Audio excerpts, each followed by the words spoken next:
WhatsApp guys, सो ये है road to Asians का एपिसोड 2। तो भाई ये वाला व्लॉग लाइट लिफ्टिंग से भरा होगा, लेकिन इस व्लॉग में मैं तुम्हें बहुत सारी इंफॉर्मेटिव कंटेंट देने वाला हूँ रिगार्डिंग स्ट्रीट लिफ्टिंग और जनरल स्ट्रेंथ ट्रेनिंग। तो जुड़े रहना मेरे साथ। Let's start our day.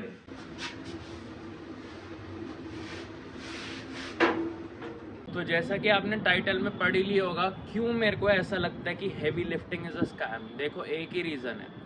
लोगों का ना मिसकंसेप्शन है कि हेवी लिफ्ट करने से ही वो स्ट्रांग होंगे, but that is not true. आपका जो most of the strength gains होता है ना, वो दो चीज़ों से आता है। पहला टेक्निक, दूसरा मसल मास। और अगर आप इन दो चीज़ों पे फोकस करने के बजाय हैवी लिफ्टिंग पे ज़्यादा फोकस करते हो तो इंजरीज और प्लेट्यूज 100% हिट होते हैं। और भाई मतलब मैं तो ये कहूँगा, आप लाइट लिफ्ट करके स्ट्रॉन्ग हो सकते हो, मसल बिल्ड करके स्ट्रॉन्ग हो सकते हो, लेकिन अगर आप सिर्फ हैवी लिफ्ट करोगे तो तुम स्ट्रॉन्ग नहीं होगे। तो भाई आज का सेशन इसी पे होगा। आज मेरा हर चीज़ में टेक्निक है, ठीक है। आज मेरा है high pulls, pullups and dips and squat, सब कुछ है, चारों चीज़ें हैं, लेकिन हर चीज़ टेक्निक बेस्ड है, सब कुछ ही टेक्निकल है आज। मतलब सारी लाइट लिफ्टिंग है। तो एक एक करके जैसे जैसे मैं अपना वर्कआउट करूँगा मैं आपको एक्सप्लेन करता हूँ कि मैं क्या चीज़ क्यों कर रहा हूँ, ठीक है, ताकि जो मेरा मेन लिफ्ट है वो अच्छा जाए जब मैं उसको परफॉर्म करने जाऊँ। जो हमको कंपटीशन में तो अल्टीमेटली हैवी ही लिफ्ट करना होता है, 1 रेप मैक्सिमम होता है। और भाई जो लोग न्यू व्यूअर्स हैं उनको एक बार बता दूं, स्ट्रीट लिफ्टिंग मैं करता हूं जिसमें 1 rape max of muscle ups, pullups, dips and squat होता है। चार एलिमेंट हैं और 3 अटेम्प्ट होते हैं हर एलिमेंट में। जो भी आपका हाईएस्ट टोटल होता है, आपका हर एलिमेंट में जो भी हाईएस्ट नंबर्स लगे हैं उन सब का टोटल होता है, और आपकी वेट कैटेगरी में जिसका भी हाईएस्ट टोटल होता है वो विनर होता है। तो बस आपको ये जनरल इन्फॉर्मेशन दे दी, क्योंकि आगे हम एशियन क्वालिफायर ये सब खेलेंगे, तो उसमें आपको ये नॉलेज काम आएगी देखने में कि कौन जीत रहा है। तो अपने ट्रेनिंग एरिना पे और मतलब हम कहने की आदत हो गई है, क्योंकि आदित्य के साथ व्लॉग बनाता था पहले, तो हम कहने की आदत हो गई है। हम नहीं बोलता हूँ मैं, वैसे मैं ठीक है। तो मैं शुरू करने वाला हूँ, और जो पहली एक्सरसाइज है वो है हमारी मॉड एम्यू, मॉड मसल अप कहते हैं इसको। तो बेसिकली इसमें क्या होता है, आपको हाई पुल करना होता है एकदम, ठीक है।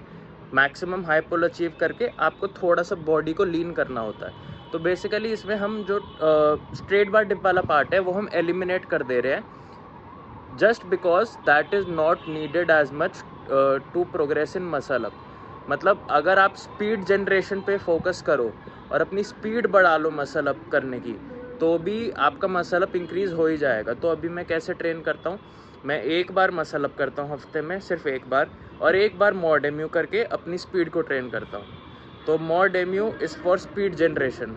तो आओ वार्म अप करते हैं और मॉड एम्यू से शुरू करते हैं। प्लान में है 4 sets 3 reps reset, somewhere around 5 से लेके 7.5 kg के बीच में रहेगा।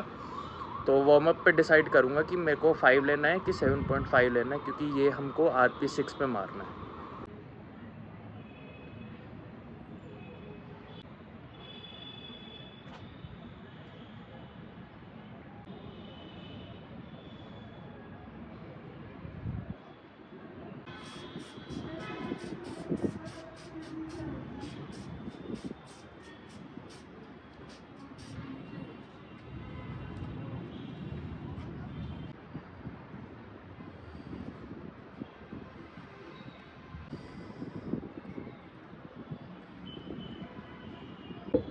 एक टिप दूंगा, मसल अप या हाई पुल आप जब भी इनमें से कुछ एक परफॉर्म करते हो, हमेशा ना पुल का टाइमिंग पे ध्यान दो। आपको हमेशा तब पुल करना है जब आपने एंट्री ली, जैसे उसके बाद जब आप पीछे आना शुरू करते हो ना, उस पॉइंट पे आपको पुल करना है।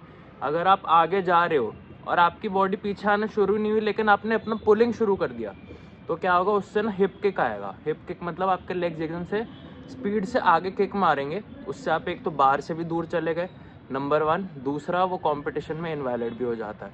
और ये रूल आजकल काफ़ी स्ट्रिक्ट हो गया है, पहले से बहुत ज़्यादा स्ट्रिक्ट हो गया है। तो दोनों ही चीज़ों में आपका डिसएडवांटेज है। नो रेप भी मिल जाएगा, बार से भी दूर चले जाओगे, अपना पोटेंशियल भी नहीं हिट कर पाओगे।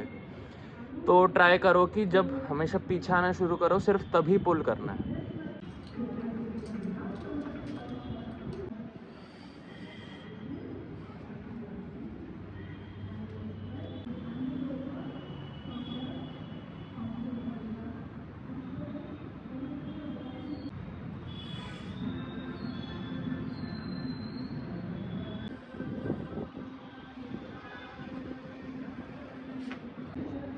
धूप में करने का एक फ़ायदा एक नुकसान है। एक फ़ायदा ये है कि विटामिन डी मिल जाता है पूरा प्रॉपर, और दूसरा नुकसान ये है कि बॉडी टैन हो जाएगी, तो काला हो जाऊंगा। लेकिन परफॉर्मेंस ज़्यादा मैटर करती है काले होने से, तो ठीक है, विटामिन डी की बदौलत ही परफॉर्मेंस आ रही है शायद।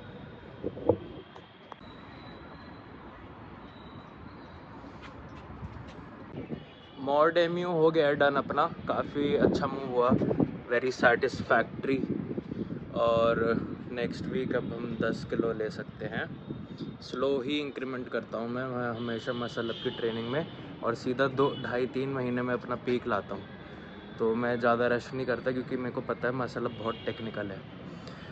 On to light pulls. तो पुल्स में मेन्यू में है हमारा पिन पुलअप्स, जो कि होता है टॉप पार्ट इम्प्रूव करने के लिए पुलअप्स का, और ये सबसे ज़्यादा वीक होता है। ज़्यादातर लोगों का ये पार्ट बहुत वीक होता है, तो this is a very very good accessory. Pin pullups आप अपने रूटीन में डाल सकते हो। कैसे परफॉर्म करना है वो मैं दिखा देता हूँ आपको थोड़ी देर में। उसके बाद मैं परफॉर्म करूँगा वाइड ग्रिप पुलअप्स, जो थोड़ा हाइपरट्रॉफी फोकस है, मतलब वो भी काइंड ऑफ कैरी ओवर देता है नॉर्मल पुल्स में, मेरे को ऐसा फील होता है। अब कौन सा पार्ट इम्प्रूव कर रहा है अभी वो मैं अभी तक नहीं बता पाया हूँ, लेकिन आई फील गुड जब मैं नॉर्मल पुलअप्स करता हूँ। और वाइड ग्रिप पुलअप्स आपके रियर डेल्ट और अपर बैक बहुत सही बनती है भाई, तो आप वो भी डाल सकते हो अपने रूटीन में। तो पिन पुलअप्स में आपको बार के एग्जैक्टली नीचे बॉक्स को प्लेस करना है, ठीक है। ये मेरा प्लेटफॉर्म है, ये 25 की प्लेट से अभी मैंने वार्म अप किया है, तो यहाँ से चढ़ के मैं कर रहा हूँ पिन पुलअप्स। अब कैसे कर रहा हूँ वो तुम नेक्स्ट देखो।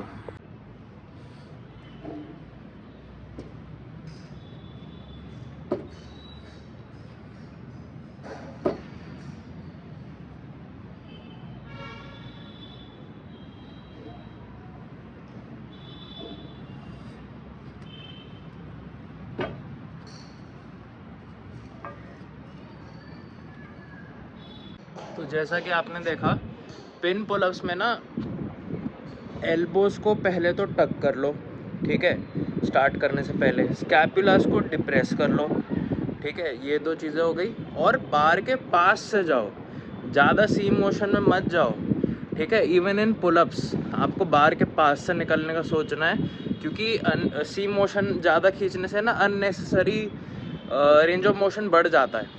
और अगर तुम्हारी उतनी मोबिलिटी नहीं है कि तुम ज़्यादा बार के पास से निकल पाओ, तो अपनी थोरैसिक मोबिलिटी पे काम करो, वो इम्प्रूव हो जाएगा। लेकिन बार के पास से निकलना is very very efficient as compared to C motion. तो पिन पुलअप्स में मैं यही फोकस करता हूँ। और जब मैं ऊपर जा रहा हूँ पिन पुलअप्स में, तो मेरे को फोकस करना है कि मेरे को एल्बोज़ को अपनी लैट्स में घुसाना है। एल्बोज़ आपकी खुलनी नहीं चाहिए जब आप टॉप रीच करो, एल्बोज़ को कॉन्स्टेंटली नीचे ड्राइव करना है अपनी लैट्स के अंदर। अब डिप्स की टेक्निक वर्क के लिए मैं करने वाला हूँ टेम्पो डिप्स। तो टेम्पो डिप्स इज़ बेसिकली आपको नीचे स्लो जाना है, तो मैं 3 सेकेंड टेम्पो डिप्स करूँगा।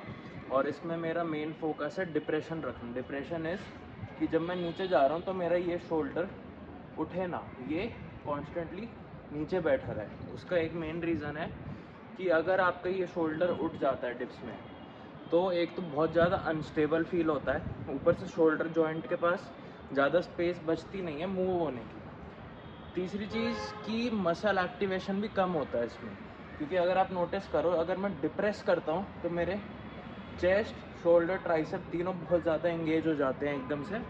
और फिर मैं अपने मसल मास का एक्चुअल यूज़ कर सकता हूँ। और अगर मैं इसको ऐसे उठा के करूँगा तो इतना मसल मास होकर भी कोई फ़ायदा नहीं होगा, ठीक है।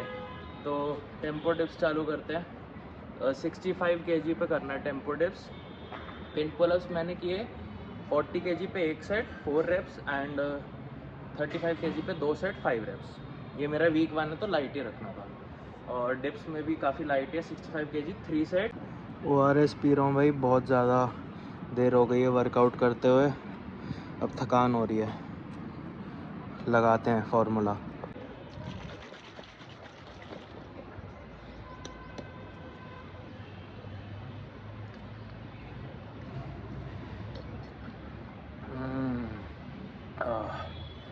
मज़ा आ गया।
हालत ख़राब हो गई भाई इतना वर्कआउट करके। अभी तो शाम को स्क्वाट और एक्सेसरीज भी है। खाना खाने आ गया फाइनली। पहले खाना बनाना भी पड़ता है, फिर खाता हूँ।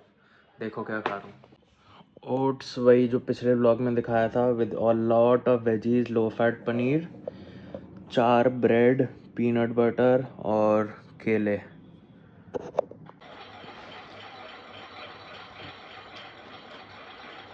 शाम हो गई है, रेडी शेडी हो गए हैं। It's time for session number 2, जो है लाइट स्क्वाट्स, पॉज स्क्वाट्स और थोड़ी सी बैक और बाइसेप की एक्सेसरी। आज सिर्फ 2 सेट है स्क्वाट में, लेकिन उसको अच्छे इंटेंशन से परफॉर्म करेंगे। जो भी एरर्स हैं मेरे, उसको हम सही करेंगे स्क्वाट में, क्योंकि अगला जो हमारा स्क्वाट सेशन है वो प्राइमरी स्क्वाट होने वाला है, जो हैवी होगा। तो उसका व्लॉग मैं अलग बनाऊंगा। लेकिन अभी फ़िलहाल चलते हैं जिम, और मैं आपको दिखाता हूँ कि मैं एक्सेसरीज़ में क्या परफॉर्म करने वाला हूँ आज बैक और बाइसेप की, जिससे मेरे को पुल में हेल्प मिलती है।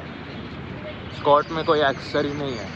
स्क्वाट में मैं एक्सेसरी करता ही नहीं, मेरा सिर्फ स्क्वाट करने से स्क्वाट बढ़ जाता है।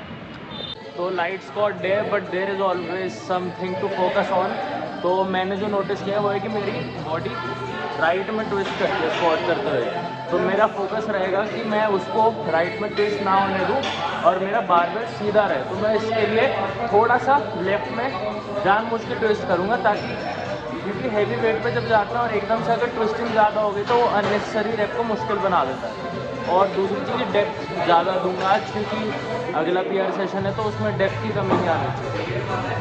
मतलब पीआर सेशन तो नहीं है, लेकिन मतलब वीक 4 है ब्लॉक का।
बैक की फर्स्ट एक्सेसरी में unilateral lat pull down.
Unilateral lat pull down करने का ये फ़ायदा है कि आपके जो थोड़े बहुत इम्बैलेंसेस हैं वो सही हो जाएंगे। तो अगर आपका ऐसा कोई एक हाथ है जो वीक है तो हमेशा उस हाथ से पहले शुरू करो एंड दूसरे हाथ से रेप्स को मैच करो, उससे तुम्हारा इम्बैलेंस ओवर टाइम सही हो जाएगा।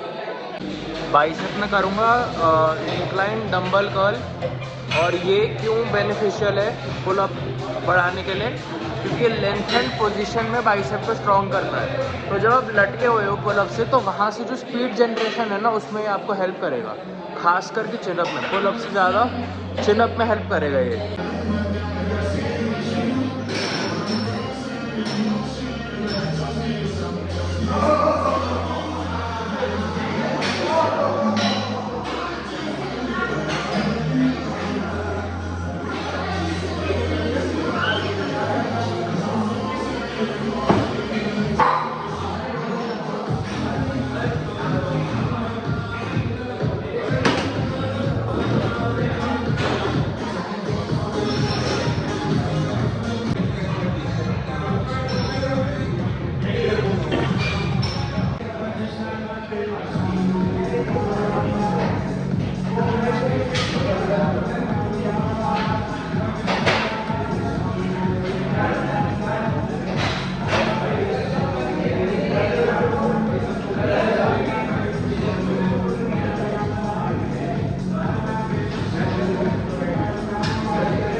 So guys training is done. तो काफ़ी सही था, मतलब टेक्निकली काफ़ी कुछ सीखने को मिला। मतलब याद मतलब पता तो होता है लेकिन ना भूल जाते हैं कभी कभी, काफ़ी सारी चीज़ें होती हैं। तो व्लॉग से बात करते करते ट्रेनिंग करने का ये फ़ायदा है कि मैं खुद सही से इम्प्लीमेंटेशन करता हूँ। तो चलो आज के लिए बहुत है। मिलते हैं आपसे नेक्स्ट एपिसोड में।